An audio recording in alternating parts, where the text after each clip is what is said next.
What if I told you the story of David and Goliath wasn't just about the boy defeating the giant? What if I told you that there was a far darker truth hidden in the shadows, one that no one ever dared to tell? We've all heard about David, the underdog, who felled the mighty Goliath with a single stone. But what if the story of Goliath's death is incomplete? What if the true legacy of that battle, the one they didn't tell you about, was the brutal quest for revenge by Goliath's brother? This is not just a tale of heroism, but one of loss, rage, and a thirst for vengeance that would stretch far beyond the battlefields. A story so hidden in the depths of time that it was erased from the history books. This is the revenge of Goliath's brother, the story they didn't want you to know. Goliath was more than a giant. He was the embodiment of invincibility. Towering over 9 feet tall, he was the pride of the Philistine army, a seasoned warrior who had never known defeat. His presence alone commanded fear and respect. To the people of Philistia, Goliath wasn't just a soldier. He was a living legend, unbeatable, unstoppable. But Goliath didn't rise to power alone. There was another man who stood by his side, a man who had seen his brother grow from a boy into the towering figure of terror he had become. Ishmael, Goliath's older brother, was a warrior of great skill, respected in his own right but always living in the shadow of Goliath's larger-than-life persona. Ishmael was not as visible as Goliath, but he was far more calculating, more introspective. While Goliath charged into battle with a roar and a flourish, Ishmael fought with precision, preferring the shadows to the spotlight.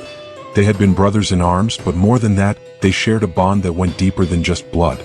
Goliath was Ishmael's legacy, his everything. When Goliath fell to David's stone, Ishmael's world collapsed. His grief was not just for the loss of his brother, it was for the loss of everything he had ever believed in. Goliath wasn't just a warrior to him. He was the embodiment of their family's power. And now that power had been shattered by a single stone.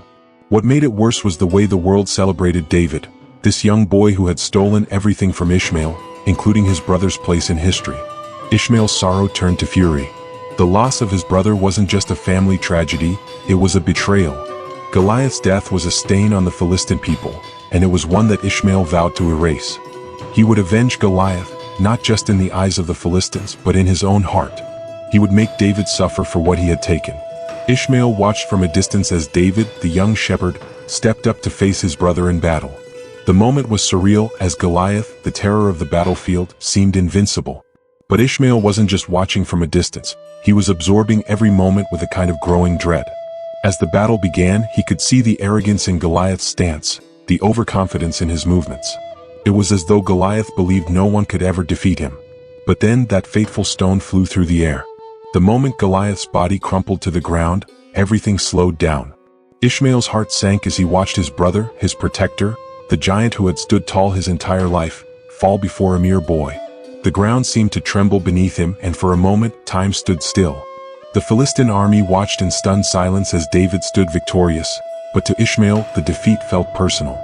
It wasn't just a loss in battle, it was an insult, a humiliation. Goliath had fallen not to a greater warrior but to a mere child, and in that moment, Ishmael saw nothing but red. As David took his place in history, Ishmael's anger simmered. He didn't just want revenge on David for killing his brother. He wanted to strip away the hero's mask, to expose David for the murderer he was. In Ishmael's mind, the true war had just begun. The battle was over, but Ishmael's fight was just beginning. He knew that revenge wasn't something that could be won on the battlefield, it would be won in the shadows. And so he retreated, biding his time, plotting every move. He was patient, more patient than David could ever imagine. Ishmael understood that revenge required more than just brute force. It required manipulation, psychology, and above all, subtlety. His first move was to watch. He studied David from the moment the young shepherd became a hero. Ishmael learned everything he could about David, the way he moved, the way he spoke, the way he interacted with others. He was looking for weaknesses, vulnerabilities. David's strength was in his faith, in his people's belief in him. But Ishmael knew that even the strongest men had cracks in their armor. And David's crack was his pride. Ishmael began to weave a web of lies around David. He would plant seeds of doubt in the hearts of the Israelites, whispering about David's motives, questioning his integrity. Ishmael knew that power lay in perception, and by casting David as a self-serving hero, he could dismantle the very foundation upon which David stood. He approached leaders, allies, even friends of David's, speaking in quiet, strategic tones. "Do you trust him?" Ishmael would ask, his words dripping with doubt. "Do you really know the boy who killed Goliath?" Slowly the seeds began to grow. David's reputation, once unshakable, began to falter. It wasn't obvious at first, but behind the scenes the cracks were widening. Ishmael wasn't just attacking David's reputation, he was attacking his soul. The brother knew that David had built his identity on this victory. Take that victory away and what was David left with? A boy who had killed a giant but could not escape the curse of that kill. Ishmael's plan was to make David question everything, to break him from the inside out. As the days passed, Ishmael's plan moved closer to its climax. David's reputation was slipping. He could feel the pressure mounting. His friends were growing distant, his enemies were growing bolder, and his doubts were beginning to fester. David could no longer ignore the whispers in the corners. They were everywhere. His mind, once sharp and clear, was becoming clouded. Ishmael knew it was time to strike. One night, under the cover of darkness, Ishmael made his move. He approached David, now just another man lost in the chaos of his own making. Their eyes met, and for the first time, David saw the depth of Ishmael's hatred. "You took my brother's life, David." Ishmael's voice was low, cold. "And for that you will pay." David, now aware of the web Ishmael had been weaving around him, stood frozen. The weight of the words hung in the air like a heavy stone. Ishmael had won. It wasn't in the way he had expected, but it didn't matter. The real revenge had always been psychological. Ishmael didn't need to kill David. He needed to destroy him from the inside. "You've already lost," Ishmael said, his voice almost a whisper now, but every word laced with venom.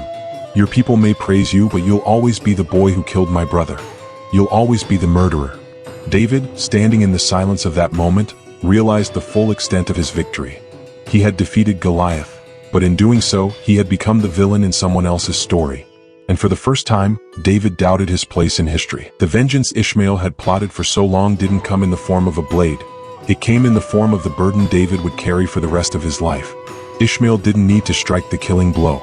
The blow had already been struck, deep within David's soul. As Ishmael turned to leave, he knew the price David would pay was greater than death. David's victory had turned into his curse.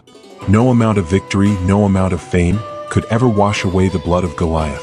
In the end, Ishmael's revenge was complete, and David was left to face the harshest truth of all.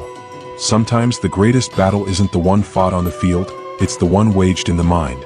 And in that battle, no one walks away unscathed. If you found this story fascinating and want to explore more hidden truths and untold stories from Bible history, don't forget to like, subscribe, and hit the bell icon. Stay tuned for more deep dives into the stories that shaped the ancient world. Join the journey and let's uncover history together.